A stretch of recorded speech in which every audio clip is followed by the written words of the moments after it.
बुलाया, कमरा बंद किया और फिर कर दिया तरबूज कांड।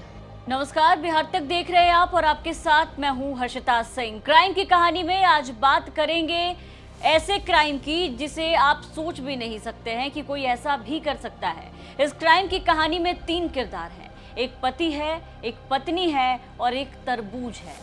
जी हाँ, बिल्कुल सही सुन रहे हैं आप, वो तरबूज जिसे सुनकर आप फल समझ रहे होंगे, लेकिन इस पूरे क्राइम की कहानी में ये तरबूज यहाँ पर क्राइम का हथियार है जिससे ये पूरा कांड हुआ है।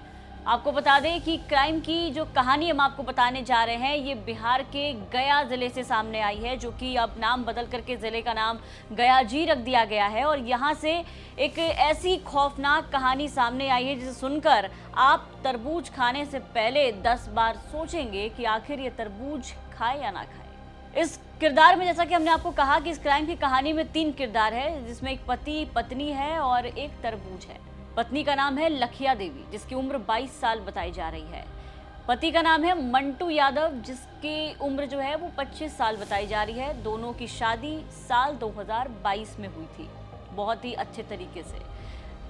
26 मई जो अभी गया, जिस दिन वट सावित्री की पूजा जितनी भी औरतें थी उन्होंने की थी अपने अपने पति की लंबी उम्र के लिए, वैसे ही लखिया देवी, जिनको पत्नी बताया जा रहा है, लखिया देवी ने भी अपने पति के लिए वट सावित्री का व्रत रखा था। और मंटू यादव जो है वो खल्लासी का काम किया करता था कहीं पे।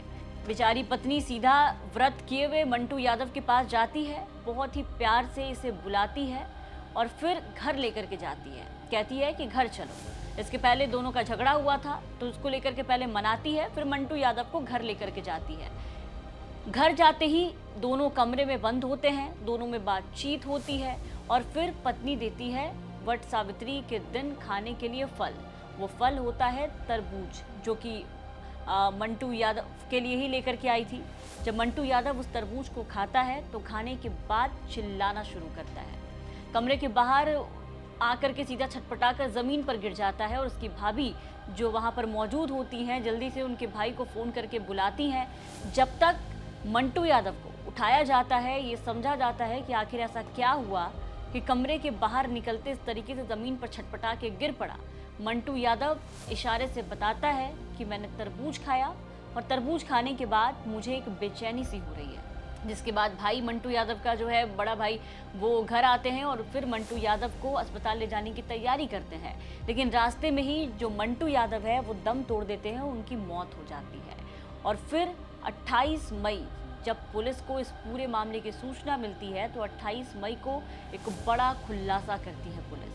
खुलासा ये कि यह हत्यारी कोई और नहीं बल्कि मंटू यादव की पत्नी लखिया देवी ही थी। 22 साल की एक लड़की जिसकी शादी मंटू यादव से हुई, उसने इस पूरे क्राइम सीन को क्रिएट किया।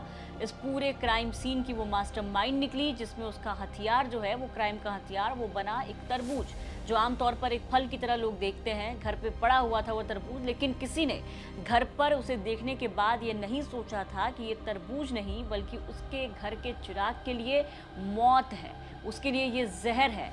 अब आपको बता दें कि लखिया देवी और मंटू यादव के बारे में सबसे पहले आपको बता दें कि इन दोनों की जो शादी है वो साल 2022 में बताई जा रही है कि इन दोनों की शादी 2022 में हुई थी। लेकिन 2023 के बाद से मंटू और लखिया का जो रिश्ता है वो बहुत अच्छा नहीं चल रहा था। दोनों के बीच में बार बार झगड़ा हो जा रहा था। जो जानने वाले हैं, घर परिवार के लोग, उनसे जब हमने बातचीत की तो वहाँ से पता लगा कि दोनों के बीच में बच्चे को लेकर के विवाद था।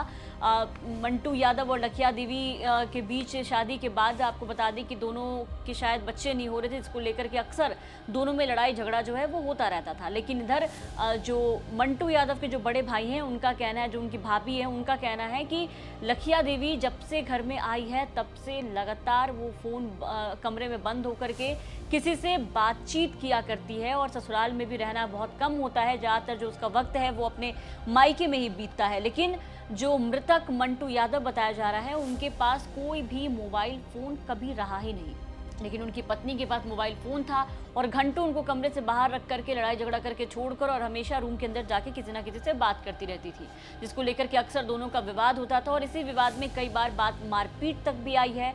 और फिर ज़्यादातर जो वक्त है लखिया देवी का वो अपने मायके में ही गुजरता था, अपने माँ बाप के साथ अपने मायके में ही। ससुराल वो बहुत कम आया करती थी और 26 मई जो वट सावित्री का दिन बताया जा रहा है, उसके पहले भी ऐसी जानकारी सामने आई कि 26 मई के पहले मंटू यादव और लखिया देवी की जो लड़ाई है वो हुई थी, काफ़ी तेज़ लड़ाई हुई थी, जिसके बाद वो अपने मायके चली गई और वहीं से लखिया देवी अब पूरे कुछ 2-3 दिन के बाद कहा जा रहा है कि मायके के बाद अपने ससुराल आती है और सबसे पहले वहाँ जाती है जहाँ मंटू यादव काम करता है।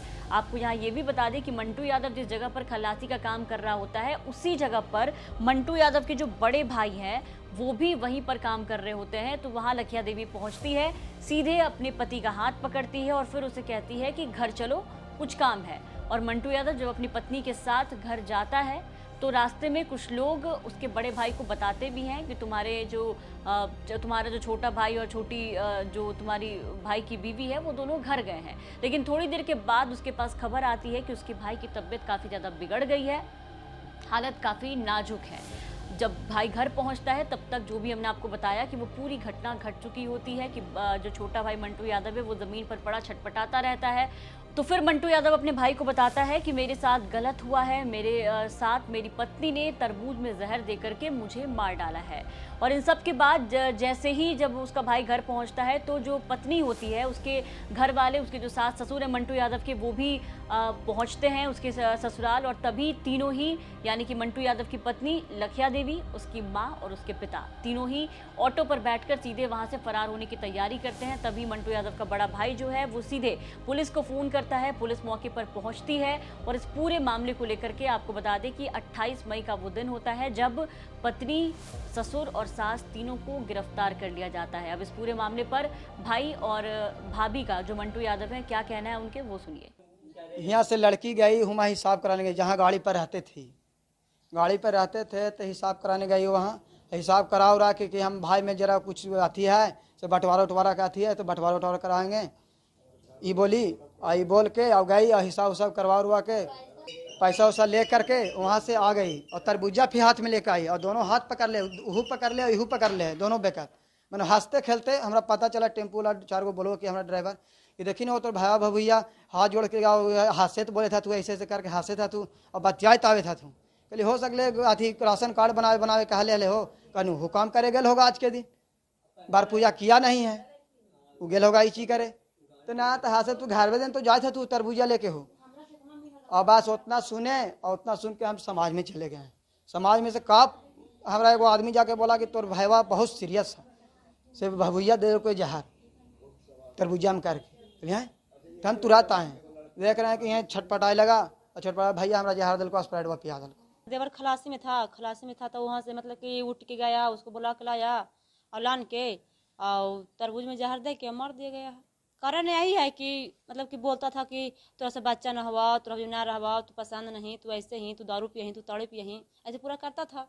मतलब कि कबाड़ी बंद करके हमेशा बात करते रहता था, हमेशा उसको कबाड़ी बंद रहता था, कभी ना खुला रहता था, कबाड़ी हमेशा बंद रहता था। मेरा देवर मोबाइल नहीं रखता था, बल्कि मोबाइल रखता था, हमेशा कबाड़ी बंद करने रहता था। तो सुना आपने कितने गंभीर आरोप भाई और भाभी की तरफ से लगाए जा रहे हैं। भाई और भाभी का साफ कहना है कि लखिया देवी जो है वो अक्सर धमकी दिया करती थी और हर बार ये कहा करती थी कि तुम्हें जान से मार डालेंगे, और आखिरकार एक दिन मेरे भाई को मार डाला।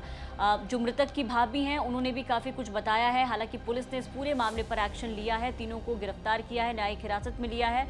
लेकिन आपको बता दें कि फिलहाल जो पूरा मामला है वो अटका हुआ है लैब टेस्ट पे, कि अब जो भी पोस्टमार्टम रिपोर्ट आएगी, जो भी लैब टेस्ट के लिए चीज़ें भेजी गई हैं, उसी में खुलासा हो पाएगा कि आखिर इस तरबूज में ही जहर दिया गया था या फिर लखिया देवी ने किसी और तरीके से अपने पति की हत्या की है। क्या है मामला, अभी खुलासा होना और भी ज़्यादा बाकी है। फिलहाल पुलिस का कोई भी वर्जन हमारे सामने नहीं आया है। इस खबर पर हमारी नज़र रहेगी क्राइम की कहानी में। फिलहाल के लिए इतना ही। देखना होगा कि इस पूरे मामले में क्या कुछ निकल करके सामने आता है। बिहार की तमाम खबरों के लिए अब बने रहे बिहार तक के साथ।